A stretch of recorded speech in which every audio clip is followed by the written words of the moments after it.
there's only two people that you should be trying to impress. And I love this. I hear this and it's like one of my favorite sayings is your 8-year-old self and your 80-year-old self. Growing a $100 million company doesn't guarantee you freedom, right? You could be a slave to your company very easily.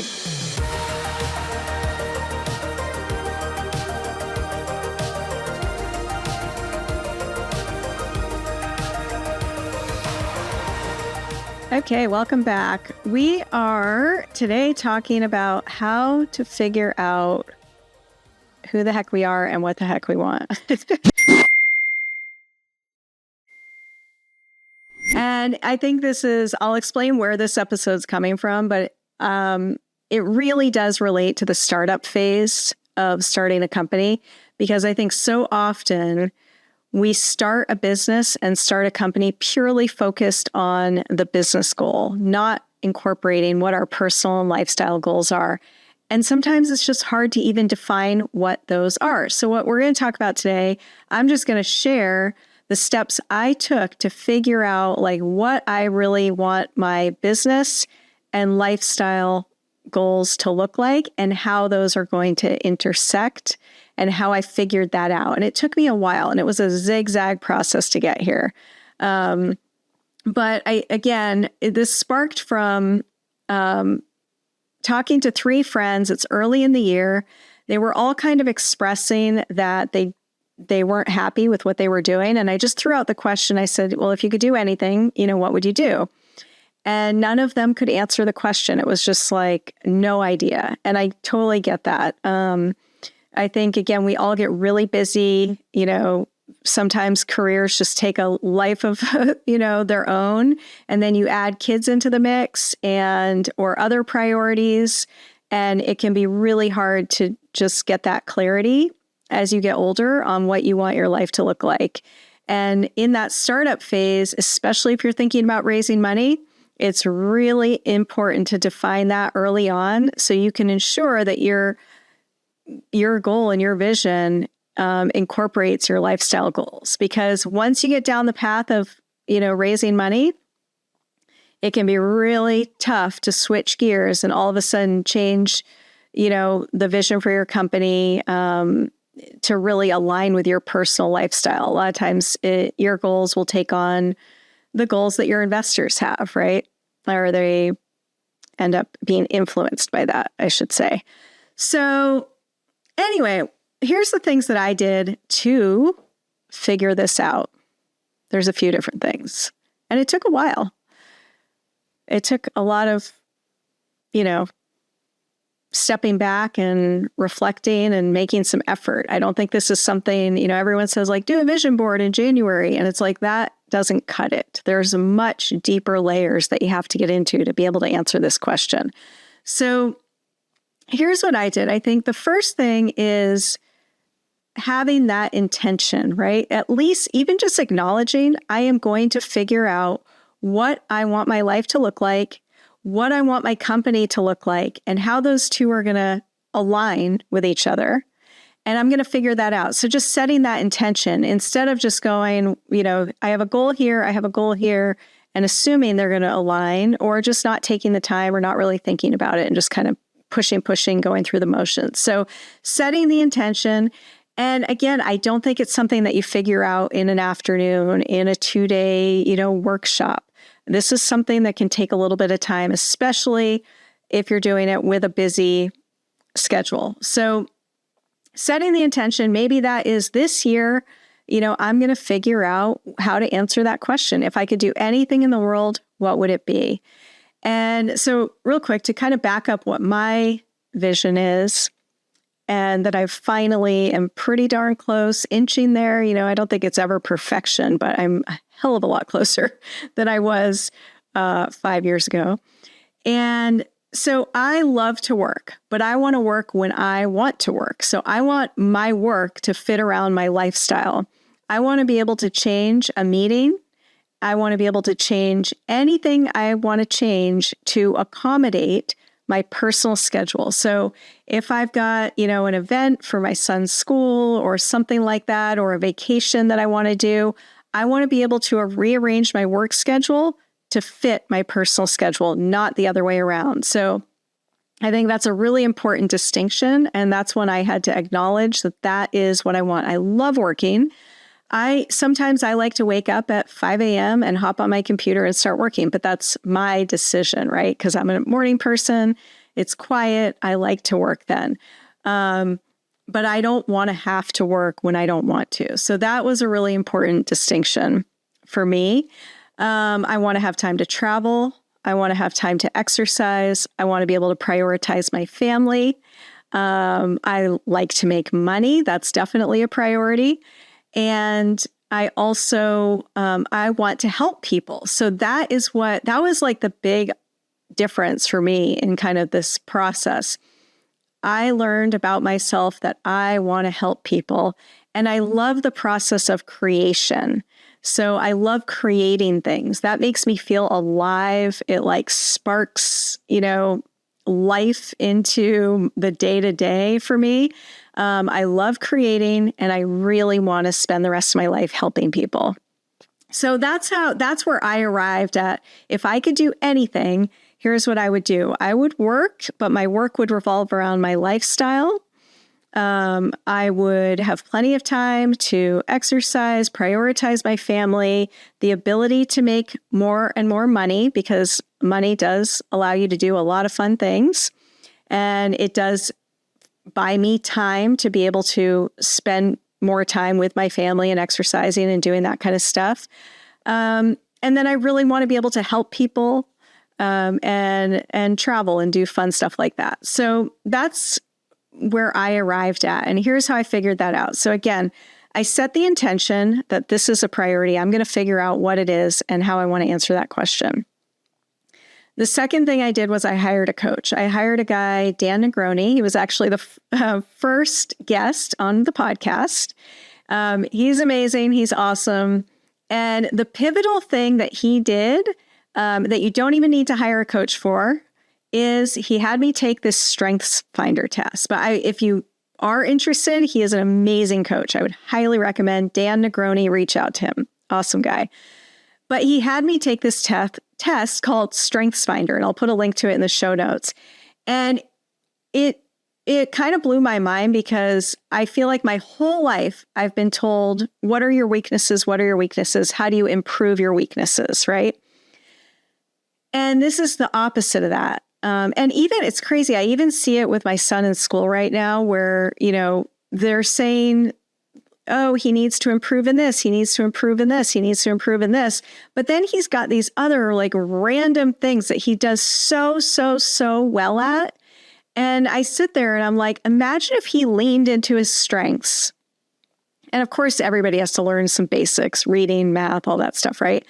But instead of trying to be mediocre in everything, what if he leaned into his strengths and focused on those? Imagine how powerful that would be by the time he's 25, right? Versus trying to improve his weaknesses. So I say, fuck the weaknesses and focus on the strengths. And this test, it's so eerie reading it, because it's like, whoa, that is exactly me. Yes, I'm good at that. Wow, I am good at that. I'm totally good at that. So if you are in the startup phase or thinking about starting a business, I highly, highly recommend taking that test, because it is so eye-opening, and it will really help you answer this question of, if I could do anything, what would I do? Because guess what? We're all going to have a lot more fun if we're doing things that we are inherently good at, versus doing things that maybe we're not as good at. So that test for me was a huge eye-opener. Highly recommend it. After that, what I did, so then I was like, okay, I know my strengths. Dan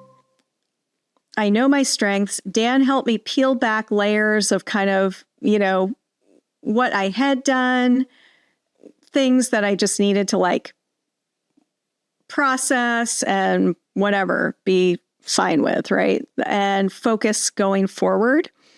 And so in order to do that, I did a lot of like journaling and brainstorming. And I'm not a big journaler, but I do like doing lists and brainstorming. I do that a lot. And I'll just like write. And what it does, it just kind of helps you drill down into what that core motivation is, right? and uncover what truly matters to you. So between the strengths test and me doing a lot of that, just kind of brainstorming, I figured out that I really love creating things and I really love helping people. And what I'm doing now with, investing in real estate and rehabs and building and stuff like that, it's fun because there's always a new project, but I'm in the same industry. So I'm not like starting a new business all the time, but that finding a new real estate deal or, renovating a place or building a place, it's like that is always, it kind of feeds that desire for me to always be like creating something new. And so I have a lot of fun with that, but I'm not really helping people with that, right? So that kind of fulfills this like financial goal and this like creating something new. And then I realize I need to have space to do stuff that will actually help people. And that's where the podcast came in for me. So I got to that by working with Dan, taking that test, and a lot of just kind of brainstorming on my own and with him. And really writing what my story was, and then what do I want my story to look like? And there's only two people that you should be trying to impress. And I love this. I hear this, and it's like one of my favorite sayings is your 8-year-old self and your 80-year-old self, right? So what is your 8-year-old self going to be excited that you're doing? And what is your 80-year-old self going to look back and be proud that you did? And those are the only two people you should really care about when you're doing these exercises. It's really powerful because it eliminates all the noise and judgment from other people, and it helps you just kind of sink into who you are and what would make your 8-year-old self happy and your 80-year-old self happy, right? So that's part of that brainstorming process. And I think what that's going to do also, that's going to help you align your career goals with your lifestyle goals or your startups. What are your goals for your startup and what are your lifestyle goals? Because you want to avoid doing work that's going to drain you. So even in your startup, if you know what your strengths are, think about going to an investor and being like, here is what I am super good at, and here's what I'm basically hiring for.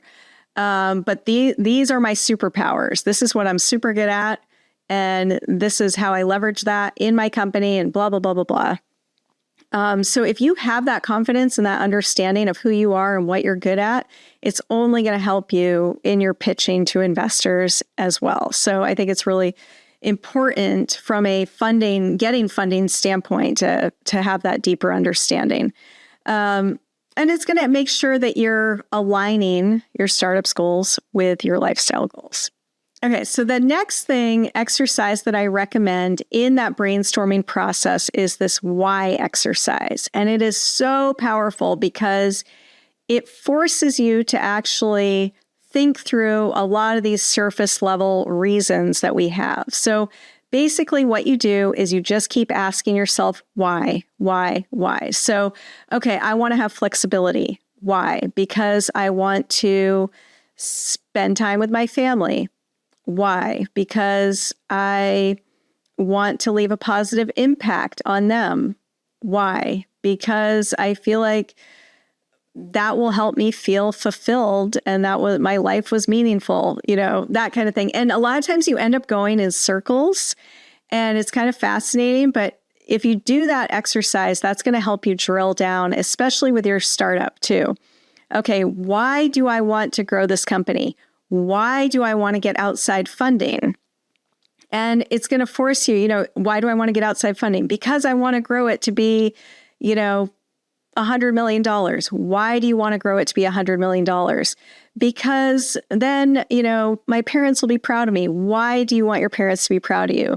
Or, because I want to have a lot of money. Why do you want to have a lot of money? Well, because I want to have, freedom. Well, growing $100 million company doesn't guarantee you freedom, right? You could be a slave to your company very easily. So again, using that why exercise to drill down will really help you in that brainstorming process. And it kind of gives you something to do, and it'll help you get to kind of what the core essence of your goals are. And again, kind of help you align those. Sometimes, for example, your goal might be, well, I want to work remote, but then working remote might mean you're stuck on Zoom calls all day. How is that any different than being in an office? And sometimes it's worse because you're less social. So working remote, asking yourself, why do I want to work remote?